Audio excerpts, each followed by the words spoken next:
Hi friends, வணக்கம். நம்மோடு கவியரசு கண்ணதாசன்கள ஒரு அற்புதமான இன்ட்ரெஸ்டிங்கான சாங் இன்றைக்கி. அந்த ஒரு பாடல் ஒரு லைவாக பாட்டு எழுதியிருக்காரு ஒரு அரங்கத்தில். எங்கன்னு கேட்டிங்கன்னா, சென்னையில் இருக்கிற மியூசிக் அகாடமி ஆழ்வார்பேட்டையில் இருக்கு இல்லையா, அங்கே மக்கள் மன்றத்திலே மக்கள் எல்லாம் கூடி இருக்கிற இடத்துல லைவாக பாட்டு எழுத அவர் அழைச்சிட்டு வராங்க. வரும்போது அவருக்கு தெரியாது இந்த மாதிரி இடத்துல எழுத போகிறோன்னு. எங்கே இருந்தால் என்ன, கவியரசு கண்ணதாசன் 5 நிமிஷத்தில் பாட்டு எழுதிட்டு போகிறாரு. இன்னொன்று, இது பாலச்சந்தர் படம். ஒரு சிக்கலான கதை அமைப்பு. முதல் கணவனை பிரிஞ்சு அவள் தனியாக வாழ்கிறா. வாடும்போது ஒரு முக்கோண காதல், 2 பேர் விரும்புகிறாங்க. யாரை மனம் முடிப்பது, யாரோட அடுத்த வாழ்க்கை தொடங்குறதுங்கிற சிக்கலில் இந்த பாடலுடைய சுச்சுவேஷன். எம்எஸ்வி மியூசிக் ரொம்ப பிரமாதமாக இருக்கும். Melody song.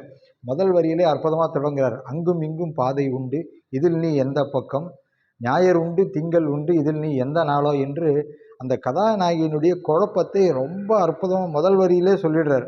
சொல்லும் போதே கன்வின்ஸாக ஆகிடுறாங்க எல்லாருமே. இது இவருடைய சுச்சுவேஷன் இதுதான்ட்டு.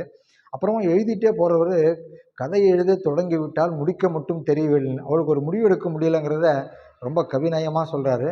அவள் எழுதும் கவிதைகளை விதி புகுந்தே திருத்துதம்மா. ஒவ்வொரு முறை திருமணத்துக்கு முயற்சி பண்ணும்போதெல்லாம் ஏதோ ஒரு இடையூறு வருதுங்கிறத இந்த பாடல் முழுக்க அவர் அற்புதமான கவிதைகளில் மின்னல் வேகத்தில் இசை விழுகிற வேகத்தை விட பாடல் வரி வேகமாக எழுதியிருக்காரு. இந்த பாட்டை கேளுங்க, ரொம்ப அற்புதமான பாடல்.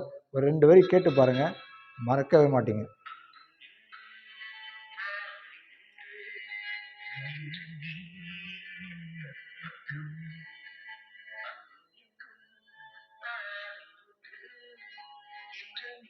அவர்கள் படத்தில் அற்புதமான பாடல்.